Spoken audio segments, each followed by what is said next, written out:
खातिन आप हैं आपके लव कोच राहुल मार्किन के साथ और मेरे साथ हैं क्रिकेट एंथुजियास्ट। वैसे मैं ये कहूँ सिर्फ क्रिकेट एंथुजियास्ट तो फिर वो छोटी बात होगी। ये दिल्ली एनसीआर के सबसे बड़े क्रिकेट एंथुजियास्ट है, नाम इनका शिखर वार्ष्णेय। तो शिखर भाई welcome to our own show जिसका नाम है क्रिकबाजी। अच्छा एक बात बताओ, आज इस सवाल मैं सोच रहा था कि आपसे पूछूं जरूर। जब आप छोटे होते थे, जब आप बच्चे होते थे, तो आप तो गली क्रिकेट खेलते ही होगे डेफिनेटली। तो आप किस पोजीशन पे बैटिंग करते थे, या सिर्फ बॉलिंग करते थे, या कई बार होता था बोथ साइड भी आता था बच्चा, या कई बार होता था सिर्फ अंपायरिंग करते थे? तो आपको कौन सी चीज सबसे ज्यादा पसंद थी? भाई मैं पहले करता था बॉलिंग। अच्छा। उसके बाद पापा ने बैट दिलवा दिया। अच्छा। फिर मैं बैटिंग करने लगा और जैसे ही मैं आउट हो जाता था फिर मैं अपने बैट लेके घर चले जाता था। तो मैं उन बच्चों में से रहा हूं हमेशा से। तो ये वो विराट कोहली था जो टीम का कैप्टन बनता था क्योंकि इसके पास बैट होता था। और अगर कैप्टन है, बैट है, तो इसका मतलब ओपनिंग भी आप ही करेंगे, और अगर आउट हो गए तो फिर आप घर। तो मेरे को पता है एक चीज बड़ी अच्छी लगती थी, मैं कॉलेज टाइम की बात बता रहा हूँ, मैं अंपायरिंग करना मुझे बहुत अच्छा लगता था। क्योंकि देखो ना, आप एक बार बड़े जजमेंटल इंसान हो यार भाई। नहीं तो अब क्या होता, I loved to be on field. अब क्या होता था, हमारे टाइम में अंपायर अलग से खरीद के नहीं लाते थे क्योंकि अंपायर बहुत पैसा लेता था। तो क्या करते थे कि अंपायर बैटिंग साइड से, क्योंकि बैटिंग साइड पूरी बैठी होती थी, तो दो ही बंदे खेल रहे हैं एक टाइम पे, तो बैटिंग साइड में से एक बंदा आके अंपायरिंग करता था। और उस समय नई नई चीज आई थी, नोकिया 6600 फोन आया था, ठीक है। तो हम लेग अंपायर को वो दे देते थे, तो वो हर एक बॉल को ना पूरा रिकॉर्ड करता। तो फिर क्या होता, उसमें मेमोरी इतनी ज्यादा नहीं होती थी, तो हर बॉल को रिकॉर्ड करते थे, और फिर अगर बॉल ठीक निकल गई तो उसको डिलीट कर देते। अच्छा। फिर अगली बॉल फिर से रिकॉर्ड करते थे। उसमें फिर थर्ड अंपायर आता था, जैसे कल को कोई डिसीजन है जो समझ नहीं आ रहा है, तो फिर हम सॉफ्ट से सिग्नल देते थे, और डिसमिसल देना है तो फिर हम ऐसे करते थे। ये भाई आपकी समझदारी थी। फिर लेग अंपायर के पास जाते थे, तो लेग अंपायर दोबारा से रिप्ले करता था। और ये पर ना आपकी समझदारी थी कि आपने वीडियो रिकॉर्ड कर दिया और उसके बाद आपने देख लिया। वरना इतनी लड़ाइयां हो जाती हैं गली में खेलते खेलते। अगर कोई डिसीजन ऐसा है कि जिसमें बैटिंग टीम को लगा कि नॉट आउट है, फील्डिंग टीम को लगा कि आउट है, तो उसमें सर इतनी ज्यादा लड़ाइयां हो जाती हैं कि वो बात थाने तक पहुंच जाती है। तो ऐसा भी होता है। क्या यार, बचपन की याद दिला दी। वैसे आज हम आपके लिए एक ऐसा सेगमेंट लेके आए हैं जो आपके बचपन की यादों को ताजा कर देगा। नाम है इसका थ्रोबैक थर्सडे। सर मैं तो आपसे बहुत छोटा हूँ, मैं सही बता रहा हूँ भाई, मैं आपसे बहुत छोटा हूँ। तो गुरुदेव आप ही मुझे थोड़ा सा ज्ञान दो, मुझे बताओ, मुझे कुछ सिखाओ कि क्या हुआ है। ओके, आपका डेट ऑफ बर्थ क्या है? मैं कैमरे के सामने नहीं बताऊंगा। अच्छा ईयर बता दो, ईयर ऑफ बर्थ क्या है? वो भी मैं कैमरे के सामने नहीं बताऊंगा। आपसे मैं छोटा हूँ भाई, ये बात हो रही ना, आपसे छोटा हूँ। अच्छा आज मैं ना मतलब आपकी शक्ल को, आपके कपड़ों को देख के थोड़ा जजमेंटल होके अंपायरिंग करके मैं ये बता रहा हूँ कि मैं एक ऐसे मैच के बारे में आज डिस्कस करूंगा जो शायद तब हुआ था जब आप पैदा भी नहीं हुए थे। तो आपके पापा ने उसे बहुत दिलचस्पी के साथ देखा होगा, बड़े इंटरेस्ट के साथ देखा होगा। वो मैच था India versus Pakistan independence cup final. उस जमाने में 3 फाइनल हुआ करते थे, और जो थर्ड फाइनल था, एक इंडिया ने जीत लिया था, एक पाकिस्तान ने। ये थर्ड फाइनल बहुत इंपॉर्टेंट था।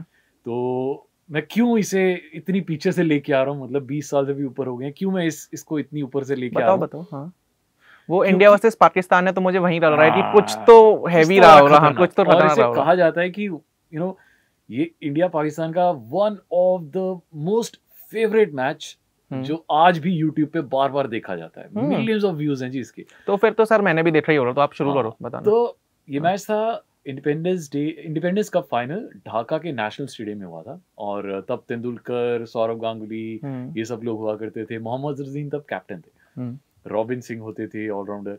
तो पाकिस्तान ने उस टाइम पे 98 में स्कोर किया था 314। उस जमाने में 314 का मतलब होता था कि भाई आप पहले ही हार मान लो, आप बैटिंग करने ही मत जाओ, बिकॉज आपको पता है कि आपने हारना ही है। आज तक रिकॉर्ड था, उस टाइम पे रिकॉर्ड था कि 314 किसी टीम ने वनडे इंटरनेशनल में चेज किए ही नहीं। उस जमाने के 314 मतलब इस जमाने के 450 470 कुछ इतना, किसी में T20 होता नहीं था, लोग बड़े मतलब या तो टेस्ट मैच खेलते थे या फिर पर 98 में यार 314 बहुत बड़ी बात कर रहे हैं। तो ये पाकिस्तान ने बनाया था। हाँ, सईद अनवर ने आई थिंक 140 मारे थे। तो मैच वाज 95% पाकिस्तान का, 5% इंडिया की उम्मीद थी, वो भी क्योंकि आपको पता ही है उस टाइम पे, आपने पापा से पूछ लेना कि अगर तेंदुलकर आउट हो गया तो मैच खत्म होता। हाँ जी। तो सबकी उम्मीद ये थी कि अगर तेंदुलकर चल गया तो मैच चल जाएगा, अदरवाइज मैच गया। तेंदुलकर साहब आए, स्टार्ट अच्छा दिलवाया। अच्छा, इसको मैं नहीं बोलूंगा स्टार्ट अच्छा, ये बड़ा इंटरेस्टिंग लग रहा है मुझे कि 314 उस टीम ने बना दिए हैं, यहाँ पे तेंदुलकर आउट हो चुका है। फिर इंटरेस्ट आ रहा है। हाँ, चलो मिलते हैं एक ब्रेक के बाद। मजाक करो। तो यहाँ पे तो ब्रेक होता नहीं है, हम सीधे आगे चलते हैं। तो तेंदुलकर साहब आउट हो गए 41 पे। तो आधे बंदों ने, तो उस जमाने में क्या होता था, लोग अपने टीवी तोड़ लेते थे। तो आधे बंदों ने जब इंडिया पाकिस्तान का मैच होता है तो टीवी पाकिस्तान में ज्यादा टूटते हैं, यहाँ पर इंडिया में टूटते हैं। मैच ही ऐसा था यार, लोग बड़े हताश की यार, मतलब इतना बड़ा टोटल है, तेंदुलकर 41 पे आउट हो गया। और बड़े सारे ना इस बार नए प्लेयर्स भी खेल रहे थे। अच्छा, क्या हुआ समझ नहीं आ रहा था। फिर सौरव गांगुली ऑलरेडी थे, फिर मोहम्मद अजहरुद्दीन आए, वो भी कुछ खास स्कोर नहीं। भाई सौरव गांगुली कैप्टन थे उस टाइम पे? नहीं, मोहम्मद अजहरुद्दीन कैप्टन। अच्छा। बट उस मैच में फॉर्चुनेटली सौरव गांगुली ने बहुत अच्छी इनिंग खेली।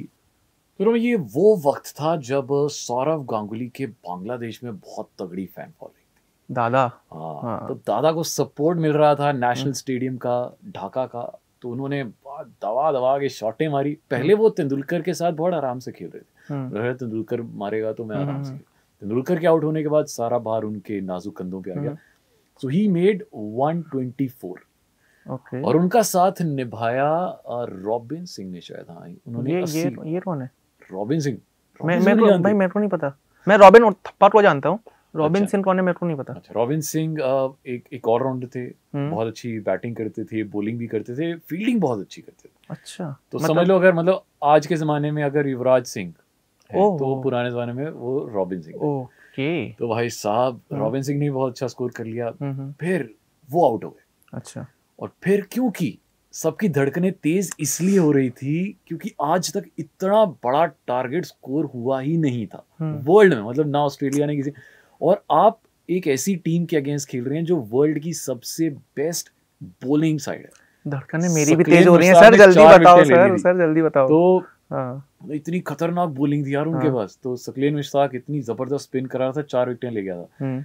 और फिर उसके बाद सिद्धू जडेजा 2 बहुत जल्दी विकेट्स निकली।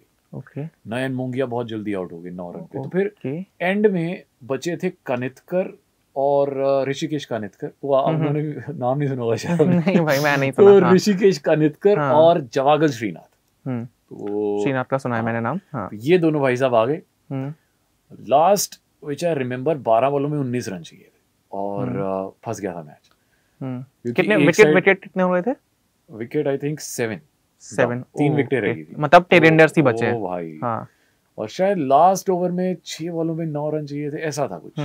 और फिर एंड पे आते हैं, बिल्कुल एंड पे 2 बॉलों पे 3 रन चाहिए थे या 4 रन चाहिए थे, ऐसे ही था कुछ।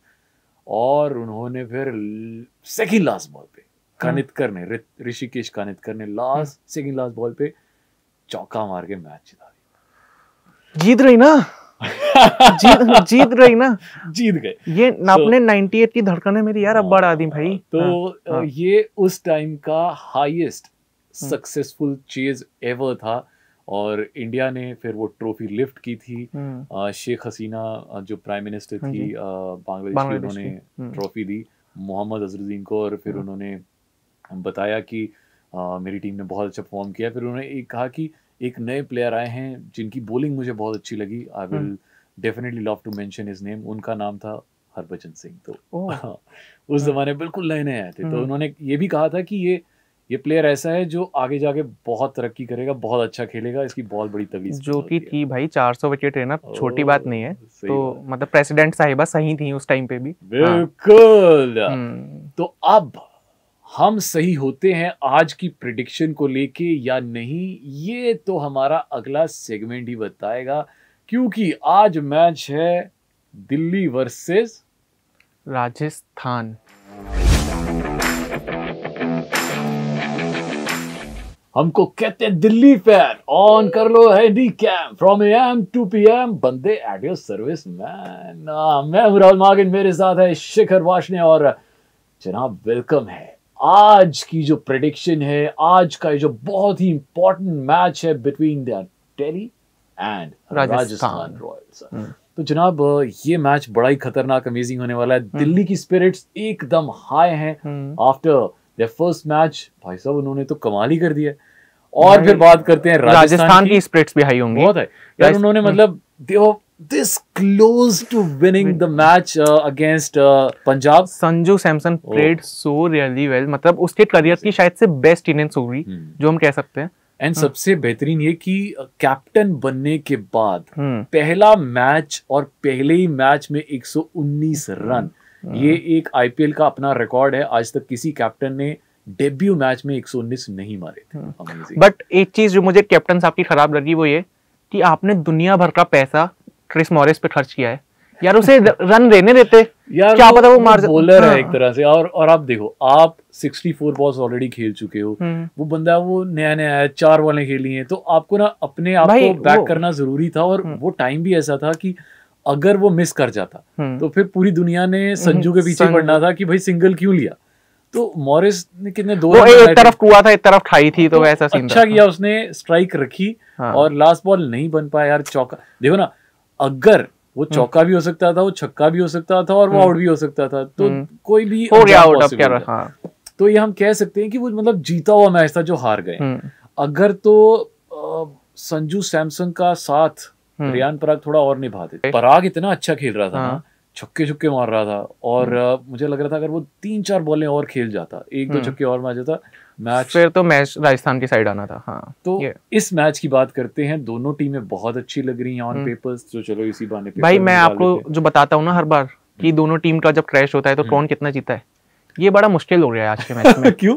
क्योंकि 22 मैच हुए हैं दिल्ली वर्सेस राजस्थान, 11 राजस्थान जीती है, 11 दिल्ली जीती है, तो एकदम टक्कर का है। आज बराबर हो जाएगा। 23वां मैच है, तो आपको पता ही है किस टीम ने आज जीतना है 12वां मैच। यार आप बहुत ओवर कॉन्फिडेंट हो भाई, बहुत ओवर कॉन्फिडेंट। दिल्ली को लेके मैं बहुत कॉन्फिडेंट हूँ। मैं बनता भी है भाई, जिस हिसाब से पिछला मैच खेल रहे हैं वो आपका कॉन्फिडेंस बनता है। और उस कॉन्फिडेंस को एक और वैक्सीन का शॉट देने के लिए, 2 वैक्सीन शॉट देने के लिए रबाडा वापस आ चुके हैं। तो ये 2 वैक्सीन के शॉट्स वापस आ चुके हैं, तो अब तो दिल्ली में कोई कमी है ही नहीं।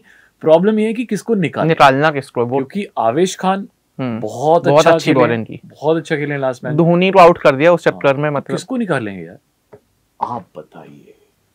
आप खेलना चाहते हैं हमारे साथ ये कॉन्टेस्ट जिसका नाम है क्रिक बाजी का बाजीगर।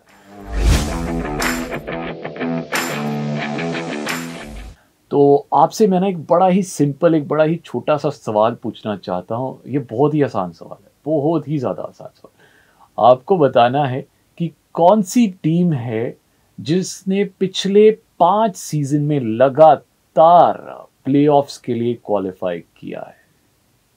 ओह, ऐसे कुछ गुड मॉर्निंग वाइब्स आ रही है मुझे इस सवाल को सुन के, है ना।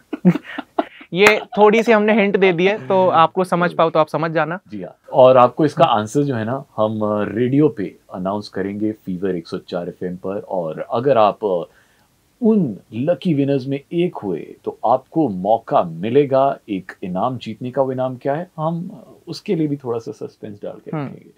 और हम दोनों को फॉलो करना तो बिल्कुल मत भूलिएगा। राहुल मार्किन 1 इंस्टाग्राम पे, शिखर_VAR इंस्टाग्राम पे। और अगर आप राहुल भाई को, मुझे, हम दोनों को फॉलो कर रहे हैं तो HT स्मार्टकास्ट को भी फॉलो कर दो यार। और यूट्यूब चैनल सब्सक्राइब कर दो उनका, उसके बराबर घंटी बजा दो, लाइक कर दो, कमेंट, ये सब बातें तुम्हें अब तक कर देनी चाहिए थी। जो इतने एपिसोड हमने कर दिए हैं, तो चैनल सब्सक्राइब कर दो।